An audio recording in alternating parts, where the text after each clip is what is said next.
জলে কোনো রকম হাত লাগানো ছাড়াই আপনারা কখনো বাসন মেজে দেখেছেন? এখানে আমি নিয়ে নিয়েছি একটি পলিথিন। এই ধরনের পলিথিন প্রত্যেকের বাড়িতেই থাকে। পলিথিনটাকে কি করব, হাতে পরে নেব। আমাদের বাড়িতে যে আমরা মহিলারা যে চুড়ি পরি, চুড়ির ভেতর দিয়ে পলিথিনটাকে পরে নিলাম। আপনারা চাইলে এইভাবে কিন্তু গার্ডার দিয়েও পরে নিতে পারেন। তারপর কি কাজে ব্যবহার করব চলুন দেখে। শীতকালে অনেক সময় দেখা যায় ঠান্ডা জলে বাসন মাজতে খুব কষ্ট হয়, বা আমাদের অনেক সময় মাছ সবজি কাটতে গিয়ে হাত কেটে যায়, সেক্ষেত্রেও ভীষণ অসুবিধা হয়।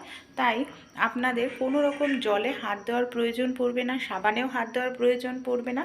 কারণ গ্লাভস আমাদের অনেকের বাড়িতেই থাকে না। গ্লাভস যদি নাও থাকে, আপনারা এইভাবে খুব সহজে একটি পলিথিন হাতের মধ্যে পরেই কিন্তু বাসন মেজে নিতে পারবেন। সে যে কোনো বাসনই হোক না কেন, কড়াই বা থালা বাটি খুব সুন্দর কিন্তু পরিষ্কার হবে।